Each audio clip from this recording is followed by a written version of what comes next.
নমস্কার। আজকে ধনুরাশিকে নিয়ে বলবো। ধনুরাশির ক্ষেত্রে মঙ্গলের পরিবর্তন। ধনুরাশির ক্ষেত্রে মঙ্গল পঞ্চম ঘরের অধিপতি এবং দ্বাদশ ঘরের অধিপতি এবার অবস্থান করবে ষষ্ঠ ঘরে। ষষ্ঠ ঘরে এই মঙ্গলের উপর শনির তৃতীয় দৃষ্টি থাকছে এবং মঙ্গলের চতুর্থ দৃষ্টি কেতুর উপর থাকছে। কেতু ভাগ্যের ঘরে অবস্থান করছে। কীরকম প্রভাব দিবে এই সময়কালে, কোন দিক থেকে লাভ, কোন দিক থেকে বিশেষ সাবধান এই ধনুরাশি, এগুলো আজকে তুলে ধরবো। তো যাই হোক, অনুষ্ঠানে শুরু করার আগে বিশেষভাবে বলবো যে এটা কিন্তু গ্রহগত আলোচনা করা হচ্ছে, কারো কোনো রকম পুষ্টি ধরে আলোচনা নয়। যদি অনুষ্ঠান ভালো লাগে লাইক শেয়ার কমেন্ট তার সাথে সাবস্ক্রাইব করবেন। আপনারা সাবস্ক্রাইব করলে বিশেষভাবে অনুপ্রাণিত হয় এবং আগামী দিনে ধনুরাশি সম্পর্কিত বহু বহু ভিডিও দেবো, যেখানে নক্ষত্রকে নিয়ে বিশেষ আলোচনা করা হবে। তো মঙ্গলের এই যে পরিবর্তনটা হচ্ছে, মঙ্গল 21 তারিখ থেকে একদম আগস্ট মাসের 2 তারিখ পর্যন্ত অবস্থান করবে। তো মঙ্গল যখনই রাশি পরিবর্তন করবে কৃত্তিকা নক্ষত্রে, তো কৃত্তিকা নক্ষত্রে থাকবে জুলাই মাসের 4 তারিখ পর্যন্ত। তারপরে চলে আসবে হচ্ছে রোহিণী নক্ষত্রে, চন্দ্রমান নক্ষত্রে চলে আসবে। চন্দ্রমান নক্ষত্রে একদম 23 তারিখ পর্যন্ত থাকবে। তারপরে চলে আসবে হচ্ছে মৃগশিরা নক্ষত্রে, 24 তারিখ থেকে মৃগশিরা নক্ষত্রে থাকবে এবং এই নক্ষত্র থেকে আবার পরবর্তী রাশি পরিবর্তন করবে। এই তো হচ্ছে মঙ্গলের পরিবর্তন। তো মঙ্গল ষষ্ঠ ঘরে অবস্থান করছে, সেরকম সপ্তম ঘরে কিন্তু সূর্য বুধের জুতি রয়েছে। কিন্তু বুধ আবার বেরিয়ে যাবে 22 তারিখে। বুধ চলে যাবে অষ্টম ঘরে। অষ্টম ঘরে দুই গুরুর অবস্থান, দেবগুরু বৃহস্পতি এবং হচ্ছে শুক্রদেবের অবস্থান। সেখানে তো বুধ থাকবে। তিনটি গ্রহের শুভ গ্রহের জুতি তৈরি হয়ে যাচ্ছে। তিনখানা শুভ গ্রহের জুতি তৈরি হচ্ছে অষ্টম ঘরে ধনুরাশি। এবং পঞ্চম ঘর যেটা হচ্ছে ভাগ্যের ঘর, ভাগ্যের ঘরে তো কেতু অবস্থান করছে। কেতু থাকছে হচ্ছে আবার নিজের নক্ষত্র মঘাতে, আর ওদিকে রাহু থাকছে রাশির তৃতীয় ঘর কুম্ভ রাশিতে। আর রাহুও কিন্তু শতভিসাতে থাকছে। আর এদিকে হচ্ছে শনি, শনি থাকছে হচ্ছে চতুর্থ ঘরে, সেটা হচ্ছে বুধের নক্ষত্র রেবতী নক্ষত্রে। এবং বর্তমানে এই ধনুরাশির কিন্তু ঢাইয়া চলছে, ঢাইয়া চলছে ধনুরাশির এই সময়কালে। শনির প্রভাব থাকছে, কিন্তু শনির যে অ্যাকচুয়ালি কাজ, সেই কাজটাকে কিন্তু করতে দিচ্ছে না দেবগুরু বৃহস্পতি। কারণ গুরুর কৃপা খুবই মারাত্মক অবস্থায় রয়েছে, খুব ভালো অবস্থায় দেবগুরু বৃহস্পতি অষ্টম ঘরে, দুই গুরুর জুতি এবং বুধও ঢুকে যাবে। সব থেকে মজার জিনিসটা হবে এই সময়কালে, যে ভালো জিনিস যেটা হচ্ছে যে অষ্টম ঘরে তিনটি শুভ গ্রহের অবস্থান। এটা তো আলোচনা করব এখনো, এটা মঙ্গলের পরিবর্তন নিয়ে বলছি। তিনখানা গ্রহের অবস্থান হতে যাচ্ছে একসাথে, শুভ গ্রহ। সূর্য, দেবগুরু বৃহস্পতি এবং শুক্র তো শুভ গ্রহ, তার সাথে বুধ অবস্থান করবে এবং তিনটার উপরই, এই তিনটি গ্রহের উপর কোনো পাপী গ্রহের দৃষ্টি থাকছে না। পাপী গ্রহের কিন্তু দৃষ্টি থাকছে না। অষ্টম অষ্টম ঘরে যখন শুভ গ্রহ অবস্থান করে, তখন যে পরিবর্তনটা হয়, যদি কোনো পাপী গ্রহের দৃষ্টি না থাকে, তাহলে কিন্তু সেটা শুভ পরিবর্তন হয়ে যায়, উত্থানের পরিবর্তন হয়ে যায়। এমন জীবনে উত্থান দিবে যেটা কল্পনার বাইরে। মান সম্মান পদ প্রতিষ্ঠা সমস্ত কিছু দিয়ে দিবে। মানে এমন করবে অবস্থান যে নিজেও ভাববে যে কি হলো। কারণ দেবগুরু বৃহস্পতি অষ্টম ঘরে অবস্থান, আমি জ্যোতিষীয় সূত্র বলেছিলাম এর আগে, যে কোনো শুভ গ্রহ যদি অবস্থান করে অষ্টম ঘরে এবং তার উপর যদি কোনো পাপী গ্রহের দৃষ্টি না থাকে, তাহলে সেটা কিন্তু রাজ্যকে পরিবর্তন হয়ে যায়। অর্থাৎ পরধন প্রাপ্তি, এক কথায় বলতে গেলে লটারি, এই সমস্ত লেগে যায় জীবনে, যেটা কল্পনার বাইরে। তবে আমি বলছিলাম এই ভিডিওর মাধ্যমে যে লটারি কাটো, এটা কিন্তু কোনোভাবেই আমি বলছি না, এটা থেকে বিরত। আমি এগুলো কোনো প্রচার করছি না আমার এই ভিডিওর মাধ্যমে, কিন্তু সেরকমই পরিস্থিতি হয়ে যায়। যেমন কিছু জিনিস যেটা কল্পনার বাইরে, হয়তো কোনো জীবন বিমা নিয়েই হয়তো কারোর কিছু, বা কোনো ইন্স্যুরেন্স ক্লেম নিয়ে খুব ঝুট ঝামেলা চলছিল, হচ্ছিলই না। তিনটি গ্রহের শুভ অবস্থান আমূল পরিবর্তন জীবনে নিয়ে আসতে পারে। এগুলো কল্পনার বাইরে, এগুলো কল্পনার বাইরে। তো যাই হোক, আজকের আলোচনাটা মঙ্গলকে নিয়ে করা হচ্ছে। তো মঙ্গলের এই যে পরিবর্তনটা হচ্ছে, ষষ্ঠ ঘরে মঙ্গলের অবস্থান। তো ষষ্ঠ ঘরে যখনই মঙ্গলের অবস্থান, তো বিশেষ আগে প্রথমে সতর্কতার দিকটাই তুলে ধরি, যে কোন দিকে সতর্ক থাকতে হবে। কারণ মঙ্গলের উপর শনির দৃষ্টি, আবার মঙ্গলের চতুর্থ দৃষ্টি কেতুর উপর। তো কোন দিকে বিশেষ সাবধান, সেরকম আমি 5খানা দিক বলবো। এই 5টি দিক বিশেষভাবে কিন্তু ধনুরাশি সাবধানে থাকতে হবে। সাবধানের মান নাই। হ্যাঁ, এবার যে এটা সবার ক্ষেত্রেই যে প্রযোজ্য হবে সেটাও না। যাদের জন্মকুষ্ঠিতে মঙ্গলের অবস্থান খারাপ রয়েছে, তাদের ক্ষেত্রে তো এগুলো হওয়া প্রবল সম্ভাবনা এই সময়কালে থাকছে। অতএব এদিক থেকে আগে থেকেই সাবধান হয়ে যাওয়া ভালো। যেমন হচ্ছে যে তাড়াহুড়া করে বা রাগের বশত, ক্রোধের বশত, জেদের বশত কোনো কাজ কিন্তু এই সময়কালে করা উচিত না এই ধনুরাশিকে। যে রেগে গেলাম, তাড়াহুড়া করলাম, কনফিডেন্ট, খুব পারাপারি করছি, কারণ মঙ্গল তো একটু তো অধৈর্য নিয়ে আসবে। কারণ মঙ্গলের অষ্টম দৃষ্টি রাশির উপরে পড়ছে, সেরকম কিন্তু শনিরও দৃষ্টি পড়ে যাচ্ছে। শনিরও দৃষ্টি পড়ছে, আবার ওদিকে কেতুরও প্রভাব, গুরুবৎ প্রভাব পড়ে যাচ্ছে।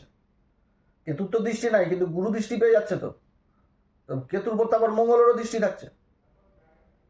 এরকম কিন্তু হওয়ার সম্ভাবনা থাকবে। মাথা গরম, তাড়াহুড়া, রাগ বশত কোনো কাজ করতে গেলে বিশেষভাবে সাবধানে থাকতে হবে যে কোনো সিদ্ধান্তের দিকে। দ্বিতীয় নাম্বার হচ্ছে যে মঙ্গলের যে দৃষ্টি পড়ছে সেটা কিন্তু নিজের ঘরকেই দেখছে। মঙ্গল নিজের ঘরকে দেখছে সপ্তম দৃষ্টি দিয়ে, ব্যয়ের ঘরকে, এবং রাশিকে দেখছে। তো অর্থ ব্যয় কিন্তু এ সময়কালে করাবে। যে যাত্রাগুলো হবে তাতে যে খরচাপাতির হিসাব, সেই খরচার কিন্তু অধিক হবে। কোর্ট কেস মোকদ্দমা এগুলোর দিকে কিন্তু খরচাপাতি করাবে, এগুলো কিন্তু করাবে। যে কোনো কম্পিটিশন বা কোনো কাজের ক্ষেত্রে কাজকর্ম করতে যাচ্ছি, কোথাও যোগাযোগ, সেগুলোর ক্ষেত্রেও কিন্তু খরচাপাতি করাবে এই সময়কালে। অতএব এদিকে কিন্তু লাগাম টানতে হবে। নিজের অসুখ বিসুখের দিকে বা ফ্যামিলির অসুখ বিসুখের দিকেও কিন্তু খরচাপাতি করানোর প্রবল সম্ভাবনা থাকবে। এদিকে কিন্তু লাগাম ধরতে হবে, আগে থেকেই মানে সতর্ক। এবং মঙ্গলের ষষ্ঠ ঘরে অবস্থান এবং কর্মের ঘর থেকে মঙ্গলের এই যে অবস্থান হয়ে যাচ্ছে, নবম পঞ্চম যোগ হয়ে যাচ্ছে, এবং কর্মের ঘরে শনির দৃষ্টি থাকছে। কর্মের ঘরকে শনি তো দেখছে, আর কর্মের ঘর থেকে নবম পঞ্চম যোগ হয়ে গেছে এই মঙ্গলের, কিন্তু মঙ্গলের উপর আবার শনিও দৃষ্টি দিচ্ছে। কর্মক্ষেত্রে ঝগড়া ও শত্রুতা এই সময়কালে কিন্তু যথেষ্ট বৃদ্ধি হবে। এগুলো দিকে যথেষ্ট খেয়াল রাখতে হবে, যে নিজের মুখের বাণীর জন্য বা নিজের ব্যবহারের জন্য এগুলো দিক থেকে কিন্তু সাবধান। এবং কেতুর উপর দৃষ্টি পড়ে যাচ্ছে, কি হবে, কেতুর উপর মঙ্গলের দৃষ্টি পড়ছে। তো যারা কোনো সময় ঠান্ডা মেজাজি লোকও গরম হয়ে যাবে, যখন সহ্য করতে পারবে না, বাস্ট হয়ে যাবে, তখন সমাজের লোকও বলবে যে কি এই রকম আশা তো করতে পারিনি, এই লোকের কাছ থেকে এই জিনিস পাবো। তো যাদের মঙ্গল খারাপ রয়েছে তাদের কিন্তু এরকম হয়ে যাবে। মনের মধ্যে সেরকম কিন্তু আক্রোশ তৈরি করে দেবে, যেটা চাপা রাগ কন্ট্রোল করতে করতে করতে করতে একটা বিস্ফোরক হবে। কিন্তু সেটা কখন হবে আবার বেশি, যে নক্ষত্রগুলো পাচ্ছে, তো এই নক্ষত্রগুলো সম্পূর্ণ সাপোর্ট করবে যাদের মঙ্গল খারাপ থাকবে। কারণ কৃত্তিকা নক্ষত্র রাজার নক্ষত্র পেয়ে গেল, সূর্যের নক্ষত্র। তারপরে পেয়ে যাচ্ছে হচ্ছে রোহিণী নক্ষত্র, চন্দ্রমার নক্ষত্র। মনকে তো প্রভাবিত করবে, যেহেতু রাশিকে দেখছে। তারপরে আবার মৃগশিরা পেয়ে যাচ্ছে, নিজের নক্ষত্র পেয়ে যাচ্ছে। তো নিজের নক্ষত্র যখন থাকবে তখন কি হবে, যে গোপন কথা কারোর সাথে শেয়ার করা যাবে না। মঙ্গল নিজের নক্ষত্রে যখন থাকবে মৃগশিরাতে, নিজের কথা শেয়ার করা যাবে না, গোপন কথা করলেই বিপদ, কর্মক্ষেত্রে গন্ডগোল লেগে যাবে।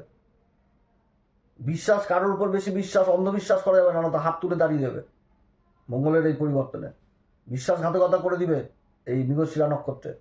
এখানে তো মঙ্গল নিজের নক্ষত্রে থাকবে, শক্তিশালী থাকবে, কিন্তু যে নক্ষত্রের যে চিহ্ন সেটা তো হরিণকে বুঝাচ্ছে। হরিণ তো চট করে কাউকে বিশ্বাস করে না, বিশ্বাস করলে হরিণের অবস্থা কি হয় সেই জিনিস কিন্তু হবে। অতএব কর্মক্ষেত্রে কাউকে কোনো রকম বিশ্বাস করবে না, বিশ্বাস করা উচিত না। এগুলো দিক কিন্তু উঠে আসছে। তারপরে হচ্ছে যে দীর্ঘ ভ্রমণ, মঙ্গলে তো চতুর্থ দৃষ্টি পড়ছে একদম ভাগ্যের ঘরে, সেরকম সপ্তম দৃষ্টি পড়ছে দ্বাদশ ঘরে। তো দূরযাত্রা জিনিসটা দেখাচ্ছে, আর ওই দূরযাত্রার এই ঘরে কিন্তু আবার কেতু অবস্থান করছে নবম ঘরে। তো দূরযাত্রা এগুলো দিক থেকে বিশেষভাবে সাবধান। দূরে কোথাও চলে গেলাম বাইক নিয়ে বা পার্সোনাল কার নিয়ে বা গাড়ি টাড়ি নিয়ে চলে গেলাম, ভ্রমণ করতে চলে গেলাম, বেরিয়ে গেলাম, কিংবা গাড়ি চালানোর সময় বিশেষ করে কিন্তু খেয়াল রাখতে হবে এই সময়কালে। এবং তার সাথে যেটা আরও একটি কথা বলবো, সেটা হচ্ছে যে গুরুজন কিংবা কোনো পরিবারের সদস্য বয়স্ক, তাদের সাথে কিন্তু আবার কথা কাটাকাটি হওয়ার সম্ভাবনা থাকবে এই সময়কালে। অতএব এদিক থেকে সাবধান, এই কয়েকটা জায়গা থেকে বিশেষভাবে সাবধান, যে তাদের সাথে কিন্তু কথা কাটাকাটি হওয়ার সম্ভাবনা থাকবে বাড়ির কোনো গুরুজন ব্যক্তির সাথে। এবার এই তো হলে, এবার ভালো দিকগুলো কি হবে। কৃত্তিকাতে যখন থাকবে, কৃত্তিকা নক্ষত্রে যখন থাকবে, তখন কি হবে, যে কোনো কম্পিটিশনে এগিয়ে